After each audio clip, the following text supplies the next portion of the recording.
you can count on. The Live 5 for 6 Skyview Network, sponsored by Terry Lambert Hyundai. All right, don't get alarmed. That big bright thing in the sky is called the sun, right? It's finally back. And what a glorious afternoon. And that afternoon is going to give us a glorious day for tomorrow. Look at your 5 for 6 forecast straight ahead. Right now on News Channel 6 at 4, 3 Richmond County deputies arrested after an incident in November. The latest on the investigation coming up. Also ahead, a Burke County murder suspect now in jail after a standoff with police. More on his capture and the search for a second suspect. And South Carolina Health Department's now prepared to help save more lives from drug overdoses. How they're doing that as Your News at 4 starts now. Live from Television Park, this is WJBF News Channel 6 at 4.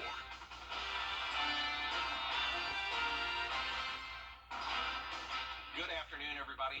I'm Brad Means. Thanks for joining us. We appreciate it. Jenny is off today.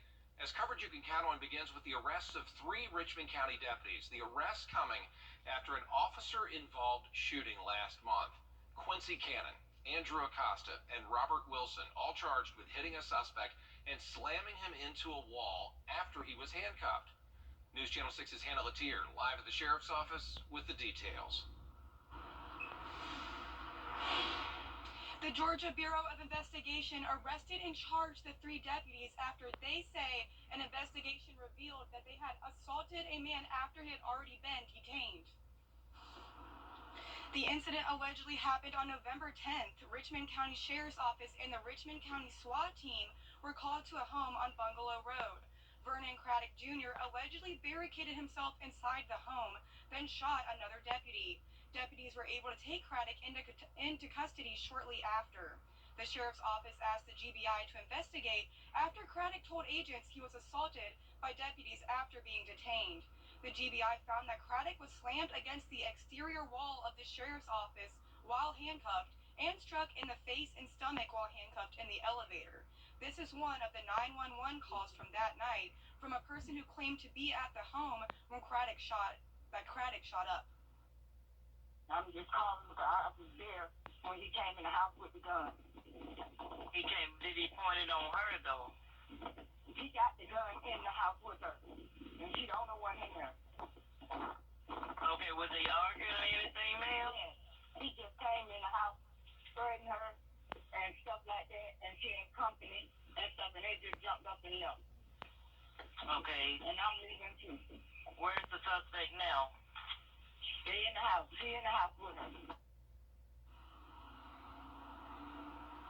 Deputy Quincy Cannon is charged with battery and violation of oath of office. Deputy Andrew Acosta is charged with simple battery and violation of oath of office. Deputy Robert Wilson is charged with violation of oath of office. A sheriff's office spokesperson says that they are under administrative leave during the investigation, and the officer that was shot on November 10th survived and his injuries were treated.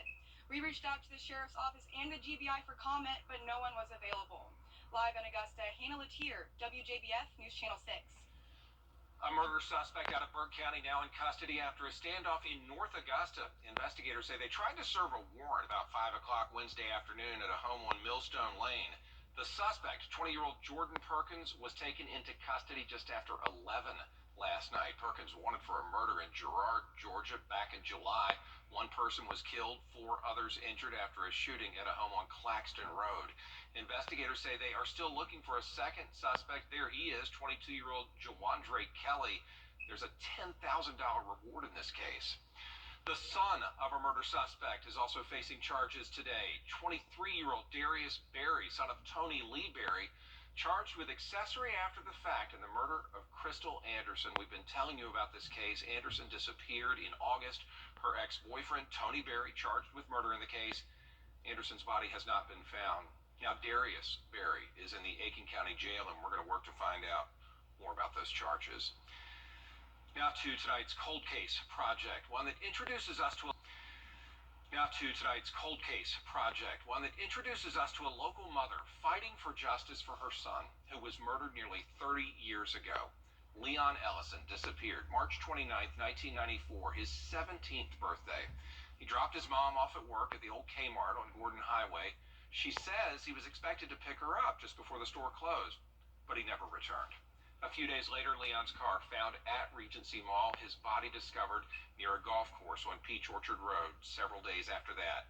His mother said he'd been shot in the back of the head. No matter what he was doing or what he would do, he's not going to be late picking up my mom. Much more on what led up to Leon Ellison's disappearance and how you can help with this case. It's coming up tonight on News Channel 6 at 5. It is time now for a first check of our weather. Pursuing. So having that engagement is super important. Election Day coming up Tuesday, December 20th. A local business provides opportunities for adults with disabilities. They also make works of art by hand to make the holiday season so special. News Channel 6's Tiffany Hobbs has the details. The Augusta Training Shop is committed to providing a productive and creative workplace for adults with disabilities. Located just off of Walton Way, the Augusta Training Shop is a safe place where employees with special needs can thrive. Year-round, these employees dedicate part of their days to creating handcrafted works of art. Executive Director Audrey Morell says that since their feature on David Muir's Made in America this week, their phones have been ringing off the hook. She says she is grateful that the world is getting to see the amazing abilities of her employees. The world has really embraced the story. People are starved for good news and a story that promotes something that's better and bigger than ourselves.